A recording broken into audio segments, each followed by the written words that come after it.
Bijak, jumpa lagi di Tebet Bijak, Tebet Bicara Pajak. Bersama dengan saya, Aini Fitriani, penyuluh pajak KPP Pratama Jakarta Tebet.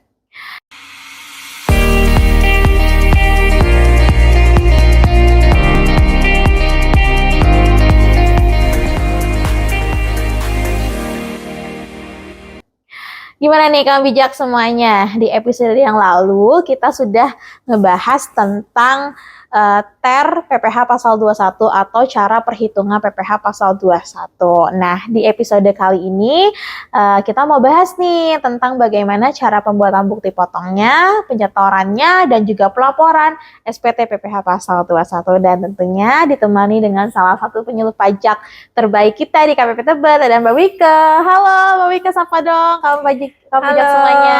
Halo kawan bijak semuanya. Halo Mbak Aini. Halo. Apa kabarnya Mbak Aini? Alhamdulillah. Ini bulan Maret ya. Ini Betul. waktu-waktunya yang sangat hektik ya di KPP ya. Semoga Mbak Aini dan kawan bijak semuanya selalu dalam keadaan sehat. Alhamdulillah, amin. Nah, kawan bijak semuanya, kemarin kita udah bahas tentang TER kan ya. Iya. Di episode yang lalu kita sudah bahas tentang TER PPh pasal 21, teorinya tuh seperti apa, Tarifnya gimana? tarifnya apa aja, terus berlakunya tuh mulai kapan gitu kan. Nah, sekarang ini kita mau bahas sebenarnya inti dari pentingnya dari PMK 168 ini, caranya biar si pemberi kerja nggak telat lapor, nggak telat bayar. Gitu. Itu boleh nggak sih Mbak Wike kita jelasin dulu nih. Untuk saat ini mulai per Januari 2024, saluran apa yang digunakan bagi para si pemberi kerja untuk membuat bukti potong, input penyetoran, dan juga pelaporan SPT PPh pasal 21? Oke, jadi kalau cuma tahu teorinya aja kayaknya nggak afdol gitu kan ya. Percuma tahu teorinya tapi nggak tahu gimana caranya buat bukti potong. Iya. Ya, jadi mulai masa Januari 2024, apabila pemberi kerja atau wajib pajak akan melakukan pemotongan PPh pasal 21, itu membuat bukti potongnya melalui website djponline.pajak.go.id. Jadi kalau yang sebelumnya kita menggunakan aplikasi SPT yang harus terinstall terlebih dahulu, untuk saat ini tidak digunakan lagi. Jadi mulai masa Januari 2024, ISPT atau pelaporan menggunakan e-filing sudah tidak bisa digunakan lagi. Jadi sekarang langsung dari satu website Mbak ini, dari DJP Online, itu mulai dari kita membuat bukti potong, kemudian kita posting SPT-nya, kemudian kita buat SPT dan kita lapornya, itu udah langsung dari satu website itu. Jadi websitenya sama ya, one stop service di djponline.pajak.go.id. Berarti mungkin hampir sama dengan SPT unifikasi ya? Ya, jadi kalau yang sebelumnya mungkin sudah pernah menginput atau membuat SPT masa unifikasi, ini tidak jauh berbeda dengan SPT masa unifikasi. Jadi dari mulai kita membuat bukti potong sampai dengan pelaporan langsung di satu website. Oke, nah jadi sudah sangat lebih mudah dan lebih simple dari segi media untuk melakukan pelaksanaan kewajiban perpajakannya, karena hanya melalui one stop service yaitu di djponline.pajak.go.id. Nah Mbak Wike, bisa dijelasin nggak sih, di-spill nih fitur-fitur yang kiranya ada di dalam DJP Online, khususnya di e-Bupot PPh pasal 21. Biasanya kan kita mulai dari dashboard ya. Kemudian kan ada gini aja mungkin ya. Jadi mungkin bagi kawan pajak yang sebelumnya itu belum pernah masuk ke DJP Online, itu mungkin harus meregistrasikan terlebih dahulu agar bisa login terlebih dahulu di DJP Online. Oke, benar, diaktifasi ya. Betul. Aktifkan fiturnya. Diaktifkan fitur terlebih dahulu. Jadi mungkin kan menunya masih belum ada nih. Kalau dulu kan mungkin yang sering dibuka kalau di DJP Online kan e-filing, e-form seperti itu. Nah, untuk saat ini ada di menu pra pelaporan, kemudian kita pilih yang e-Bupot PPh pasal 21. Apabila menu itu masih belum ada, berarti harus diaktifasi fitur terlebih dahulu. Untuk aktivasi fiturnya ada di menu profil. Kemudian di menu profil kita centang yang EBUPOT 21. PPh pasal 21. Kemudian apabila itu sudah dicentang, maka secara otomatis sistemnya akan ke logout.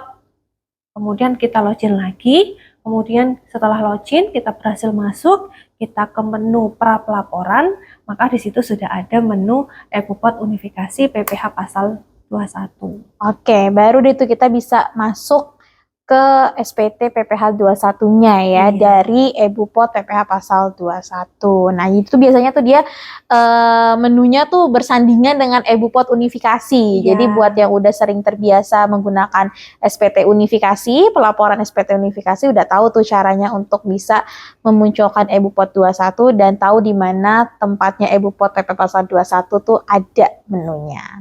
Nah, kemudian boleh nggak sih dijelasin nih Mbak Wike untuk menginputnya tuh gimana di sana? Apakah lebih simpel, lebih mudah, atau kita bisa tahu secara, apakah kita harus menghitung terlebih dahulu secara Excel Dulu gitu iya ya. kan? Kalau di Per 16 kan harus dihitung dulu secara manual di Excel. Betul. Per 16 itu kan kita bikin Excelnya dulu Iya. ya, kita hitung dulu Berapa dapat. PPh-nya, Iya. ketemu PPh-nya, barulah itu PPh-nya diinput di SPT. Tapi kalau misalnya di EBUPOT PPh 21 ini gimana? Boleh nggak dijelasin? Iya, di EBUPOT PPh pasal 21 ini relatif lebih mudah ya Mbak ini ya. Jadi untuk penghitungannya kawan pajak tidak perlu lagi menghitung yang seperti sebelumnya.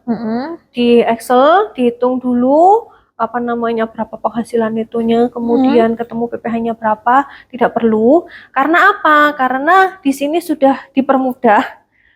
Yang pertama, untuk saat ini DJP memunculkan fitur baru yang namanya kalkulator pajak. Jadi bagi kawan pajak yang akan menghitung, yang bingung gimana caranya menghitung PPh pasal 21, ada bantuan kalkulator pajak di situ. Atau kalau enggak, secara langsung di website untuk EBUPOT PPh pasal 21-nya juga bisa langsung menghitung secara otomatis. Apabila kita menggunakan mekanisme key-in atau kita input secara manual, itu bisa langsung keluar berapa nilai PPh yang dipotong. Jadi cara penghitungannya juga relatif lebih mudah karena tadi kan tarifnya kan banyak banget ya. Jadi di secara aplikasinya di websitenya udah otomatis. Misalkan kita mau menginputkan dulu tuh dipotongnya menggunakan apa, menggunakan NIK atau menggunakan NPWP. Ketika kita input menggunakan NPWP, kita inputkan dulu berapa NPWP-nya. Kemudian untuk statusnya kita inputkan dulu apakah dia TK0, apakah K1, karena itu tadi kan akan mempengaruhi TER-nya ya. Kemudian kita masukkan dulu berapa penghasilan brutonya, maka secara otomatis PPh-nya akan keluar tuh berapa yang akan dipotong. Jadi nggak perlu ribet-ribet yang seperti dulu. Berarti canggih banget nih ya kan EBUPOT 21. Jadi tinggal masukin penghasilan bruto, klik PTKP-nya berapa, lalu akan muncul jumlah PPh yang 21 yang akan dipotongnya tuh berapa. Jadi lebih mudah kan ya Mbak Aini ya. Banget. Kedepannya kan dengan semakin mudahnya perhitungan PPh pasal 21 ini, jadi di sini kawan pajak itu semakin lebih mudah untuk melaksanakan kewajiban perpajakan terkait dengan PPh 21 ini. Nah, Mbak Wika, jadi kan tadi kan ketika kita mau key-in atau pembuatan bukti potong, itu kan tadi dibilang ada memasukkan identitas si pemberi penghasilan ya. Ada NPWP dan juga NIK. Nah, itu apakah kita harus masukkan dua-duanya? Maksudnya NPWP dimasukkan, NIK juga dimasukkan, atau kita bisa pilih salah satu untuk menginput identitas si wajib pajak ini? Iya, terkait dengan identitas ini kita bisa memilih salah satu. Ketika memang yang dipotong ini tidak memiliki NPWP, ya berarti kita bisa memilih menggunakan NIK. Apabila tidak ada NIK-nya, ya harus ada NIK-nya, karena kan setiap orang warga negara Indonesia, setiap warga negara Indonesia pasti sudah memiliki NIK kan ya. Jadi gimana kalau misalkan yang bersangkutan tidak mau memberikan NIK-nya, ya dibujuk rayu terlebih dahulu karena NIK ini wajib ya. Itu dasar nggak sih? Basic ya untuk mengurus apapun ya, NIK gitu kan harus ya. Ada NIK-nya. Nah, kalau dulu kan kalau misalkan wajib pajak tersebut atau pegawai yang dipotong ini tidak memiliki NPWP, ketika menggunakan NIK akan dikenakan tarif yang lebih tinggi sebesar 20%. 20%, betul. Nah, untuk saat ini pengenaan tarif lebih tinggi sebesar 20% itu sudah tidak ada lagi. Jadi mau diinput pakai NPWP, mau diinput pakai NIK, tarifnya ya sama sesuai, ya. sama, tidak dipotong lebih tinggi 20%. Oke. Nah, masih dalam penginputan bukti potong PPh pasal 21 nih bagi si penerima penghasilan.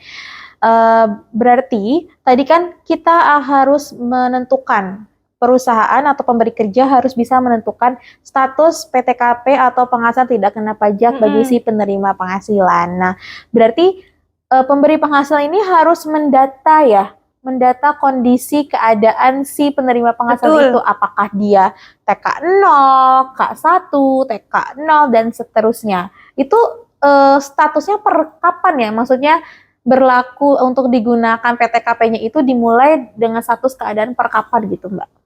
Iya, jadi karena memang dasar penentuan tarifnya, tarif ternya tadi itu kan berdasarkan PTKP, dan PTKP-nya kan ada banyak ya. Jadi pemberi kerja harus menentukan terlebih dahulu kondisi dari masing-masing pegawainya. Statusnya apa, TK 0 kah, K0 kah, K1 kah, itu di setiap awal tahun. Jadi penentuan PTKP-nya itu selalu di awal tahun. Jadi meskipun terjadi perubahan atau perubahan status atau penambahan anak, penambahan tanggungan di tengah tahun gitu ya, kita tetap acuan ternya tetap yang kita penentuan PTKP-nya tetap penentuan PTKP di awal tahun. Oke, jadi tetap berarti status per 1 Januari yang berlaku sampai dengan akhir tahun pajak tersebut. Seperti itu kawan bijak semuanya. Nah, tadi berarti kalau kita input bukti potong secara key-in, itu kita input bisa milih mau pakai NPWP atau NIK. Kalau nggak punya NPWP bisa pakai NIK. Kalau punya NPWP bisa diinput NPWP-nya. Kemudian kita input juga status PTKP-nya, dan juga yang terakhir menginput penghasilan bruto secara otomatis nanti akan terhitung PPh pasal 21 yang dipotongnya tuh berapa. Oke, nah kemudian setelah bikin bukti potong, oh ya, pembuatan bukti potong kalau misalnya kalau key-in, kalau mungkin perusahaannya pegawainya 1, 2 ataupun di bawah 10 mungkin masih oke kali ya Mbak ya. Nah, gimana kalau misalkan pegawainya 1000 gitu 1000, 10.000 gitu kan, 20.000 tuh gimana tuh bagi pemberi penghasilan inputnya? Lumayan tuh ya, nggak pulang itu. Kasihan itu yang bagian HRD. Lembur terus ya bagian HRD-nya. Mungkin boleh nggak sih dijelasin Mbak Wika? Ya, oke. Jadi untuk mekanisme pembuatan bukti potongnya, kalau yang tadi yang dijelaskan sedikit tadi kan menggunakan key-in atau di-input manual gitu kan ya.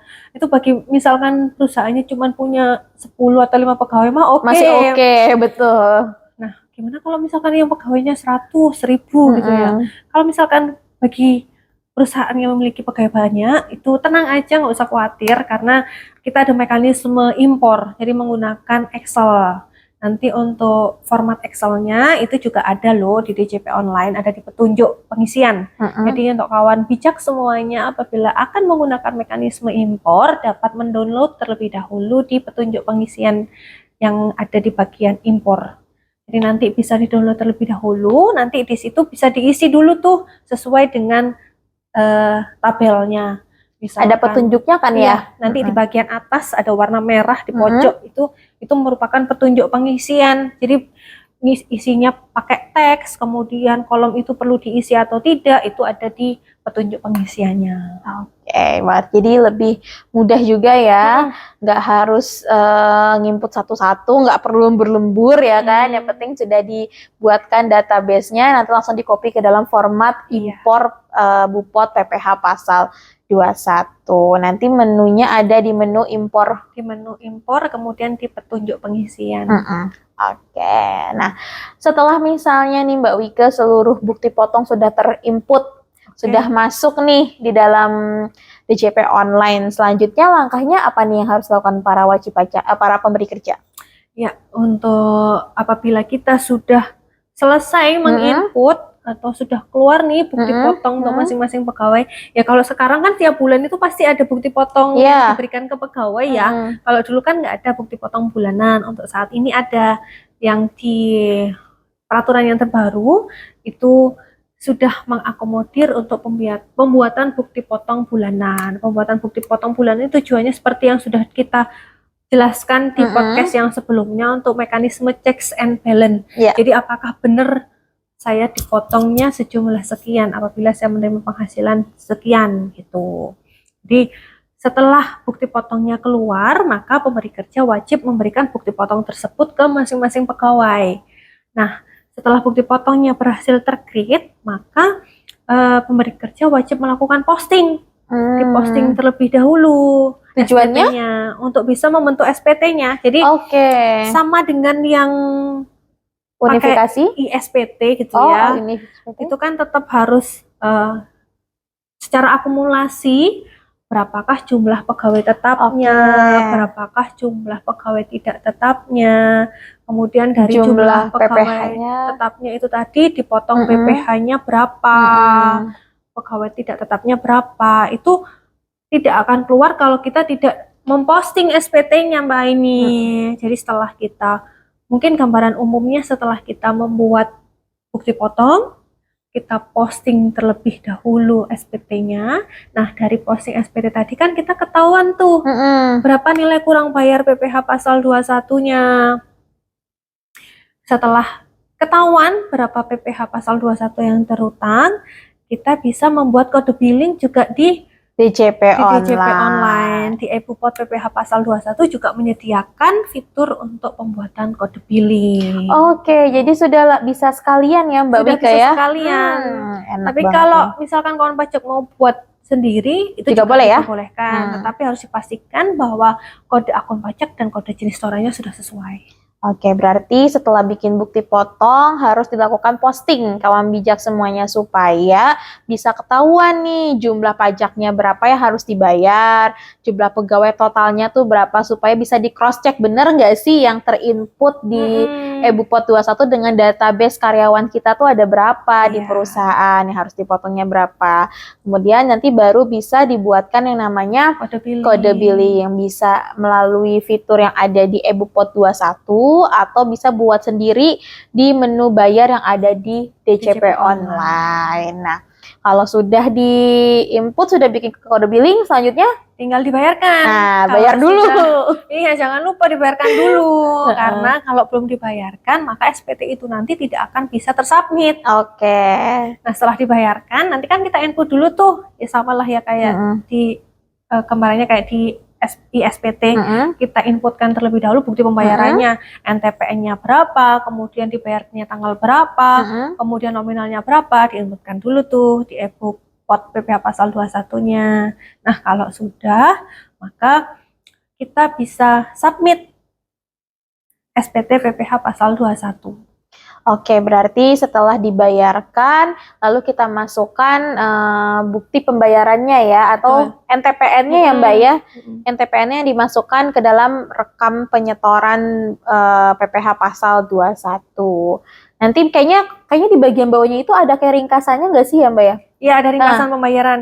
Itu untuk mengetahui apakah yang kita bayarkan itu sudah sesuai dengan PPh 21 terutang atau tidak.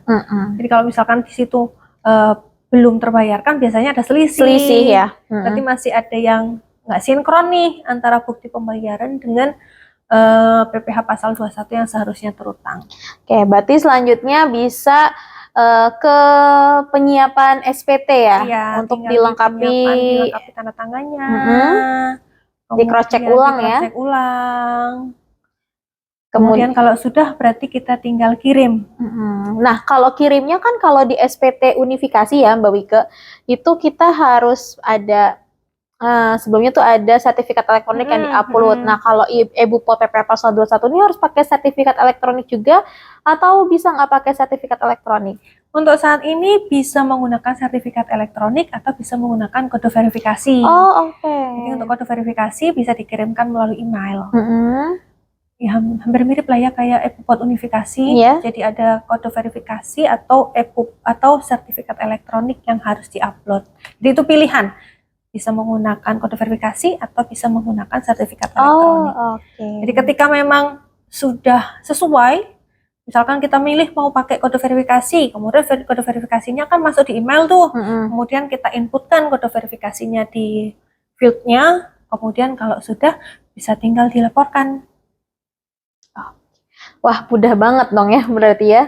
Ternyata lebih simpel dan lebih mudah ya kalau menggunakan e-Bupot PPh 21 karena nggak tutup buka aplikasi Iya. gitu kan. Kalau pakai ISPT kan ya kalau bijak ya harus create buat CSV dulu, login DJP kemudian lagi, DJP online, upload kemudian lagi. upload e-filing. Wah, itu lebih sedikit ribet dan ternyata di PMK 168 ini lebih disederhanakan. Ternyata nggak cuman perhitungannya disederhanakan, tapi secara pelaporannya pun juga lebih disederhanakan dan dimudahkan. Wah, mantep banget ya.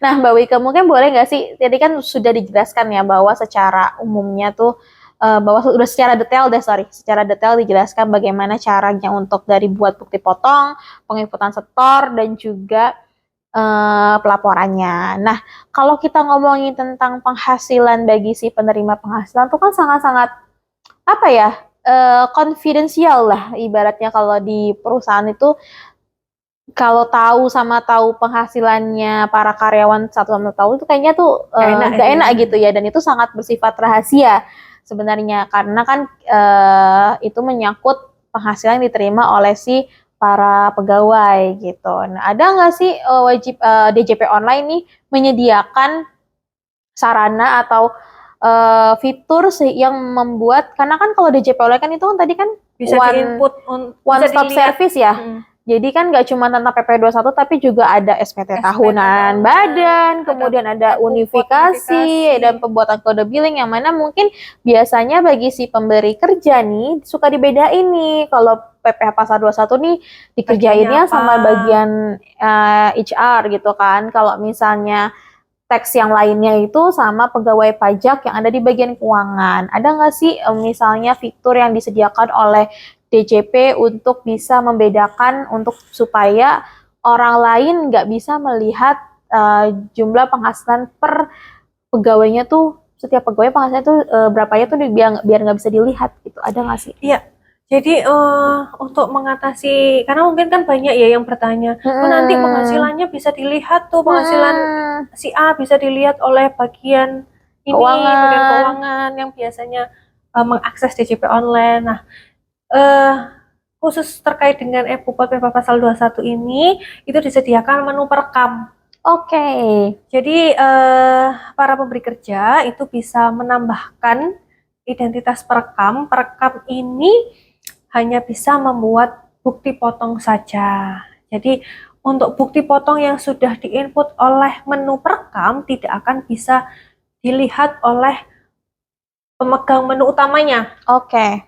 Ya misalkan yang pemegang menu utamanya kan bagian perpajakannya ya, yang bagian teksnya, bagian keuangannya yang biasanya akses mulai dari unifikasi, e-billing. Nah, itu namanya hak akses utama. Nah, yang sudah diinput oleh menu perekam, bukti potong yang sudah diinput oleh menu perekam itu tidak akan bisa terlihat di menu utama. Gitu. Jadi udah ada fitur tambahan lah ya di DJP online di menu perekam itu tadi. Jadi bisa ditambahkan siapa saja yang boleh menginput di menu perekam. Oke, berarti si perekam ini hanya bisa untuk merekam bukti potong saja. Oke, berarti nanti kalau misalnya posting itu tugasnya siapa tuh? Postingnya tetap di akun utama. Oke, di akun utama. Tapi tidak akan terlihat detail bukti potong yang sudah diinput di menu perekam. Oke, jadi seperti itu ya kaum bijak semuanya. Kalau misalnya selama ini di perusahaannya atau di pemberi kerja dipisahkan tugasnya dalam siapa yang menghitung PPh Pasal 21 dan juga pajak secara keseluruhan dalam perusahaan, itu bisa menggunakan namanya fitur perekam. Tapi untuk merekamnya nanti berarti alamatnya berbeda dengan DJP online yang Nah, alamatnya apa tuh, Mbak? Jadi untuk menu perekam ini berbeda dengan akun utama. Nah, kalau akun utama kan alamatnya di djponline.pajak.go.id. Nah, kalau perekam itu ada di perekam ebupot 2126.pajak.go.id. Nanti ini editor ya, tolong ya. Bisa aja nih Mbak Wika ya kan. Ya jadi mungkin sekali lagi ya, kalau misalnya hak utamanya itu kan ada di djponline.pajak.go.id. Tapi kalau misalnya yang perekam itu ada di perekam ebupot 2126.pajak.go.id. Jadi sudah lebih aman, insya Allah terjamin kerahasiaannya sepanjang memang akun perekam tidak kasihkan kepada orang lain. Nah, tidak digunakan oleh orang lain. Nah, oke, Mbak Wika, berarti tadi sudah dijelaskan tentang terkait dengan kerahasiaan juga, dan mungkin boleh nggak sih dijelasin juga, ada nggak sih dari PMK 168 ini terkait dengan mekanisme kewajiban pelaporan yang wajib harus diingat oleh si pemotong nih, misalnya kalau misalnya perusahaan ketika punya karyawan ternyata penghasilannya masih di bawah PTKP nih, atau pemotongannya ternyata nol, nggak ada sama sekali pajak yang dipotong, itu apakah tetap wajib lapor SPT, bikin bukti potong, atau nggak perlu juga apa-apa sama seperti ketentuan yang lama dari di Per 16 tahun 2016? Ya, ini yang membedakan dengan yang peraturan yang sebelumnya. Kalau yang sebelumnya kan misalkan tidak ada PPh pasal 21 yang dipotong, maka setiap masanya tidak perlu melaporkan PPh pasal 21. Hanya wajib dilaporkan di masa pajak Desember. Nah, karena ada aturan yang terbaru ini, ketika kita melakukan, apabila kita memberikan penghasilan ke pegawai, berapapun itu penghasilannya, mau itu di bawah PTKP, mau itu di atas PTKP, mau itu dipotong PPh sebesar 0% dengan tarif 0%, itu pemberi penghasilan atau perusahaan wajib melaporkan SPT masa PPh pasal 21. Jadi meskipun PPh yang dipotongnya itu 0, itu tetap wajib melaporkan SPT PPh pasal 21. Intinya kalau sekarang ketika kita memang memberikan gaji, atau biasanya kalau di akun keuangannya ada beban gaji atau biaya gaji gitu ya, ya berarti di situ harusnya muncul kewajiban PPh pasal 21. Oke, baik itu nanti potongannya 0 ya kan, atau nggak ada pemotongan, tetap wajib karena pemberi kerja melakukan pembayaran gaji kepada wajib pajak orang pribadi atau karyawan yang ada di perusahaan itu. Jadi memang sedikit berbeda dari ketentuan yang sebelumnya ya, kawan bijak semua. Jadi harus diingat, meskipun nggak ada pemotongan ataupun nihil untuk PPh pasal 21-nya, tetap wajib lapor sepanjang memberikan penghasilan kepada si pegawai yang ada di perusahaan. Oke, kayak semua sudah dibahas gak sih Mbak? Iya, ya kan? Ini dari podcast yang part 1 itu dari latar belakang, tujuan, kemudian tarifnya berapa, kemudian yang sekarang kita udah bahas mengenai gimana cara lapornya, gimana cara buat bukti potong, ini kayaknya sudah dibahas semuanya, kemudian apa yang wajib diingat tadi terkait dengan kewajiban pelaporan. Jadi meskipun tidak ada PPh yang dipotong, sepanjang memang memberikan penghasilan, maka di sini harus diingat tetap wajib melaporkan PPh pasal 21. Oh iya, batas waktu bayar dan lapornya ada bedanya nggak nih Mbak? Masih tetap sama ya. Untuk tanggal pelaporannya maksimal tanggal 20 bulan berikutnya. Dan tanggal bayarnya? Maksimal tanggal 10 bulan berikutnya. Masih sama dan tetap tidak berubah ya kalau bijak semuanya. Jadi jangan sampai lupa untuk lapor SPT PPh pasal 21-nya paling lambat tanggal 20 bulan berikutnya. Oke, kalau bijak semuanya, waduh, gak terasa nih kayaknya sudah beberapa menit kami menemani kaum bijak semuanya untuk bisa memberikan informasi terbaru tentang PPh Pasal 21 ini. Nah, untuk kaum bijak semuanya, apabila misalnya nanti ada hal yang masih ingin ditanyakan atau ingin dikonsultasikan, bisa silahkan konsultasi langsung datang ke helpdesk kami, atau bisa konsultasi secara online di 0851 7150 0153. Dan kaum bijak semuanya, jangan lupa untuk pantengin juga media sosial dari KPP Pratama Jakarta Tebet ya. Iya. Ada di Instagram, X, dan juga Facebook di namanya Pajak Tebet.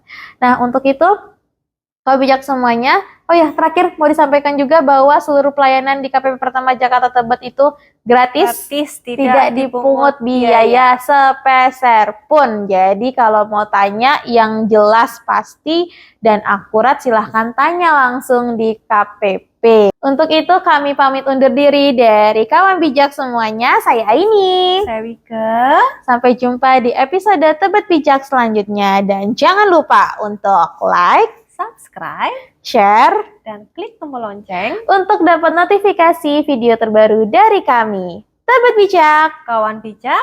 paham pajak. Wassalamualaikum warahmatullahi wabarakatuh. Sampai jumpa.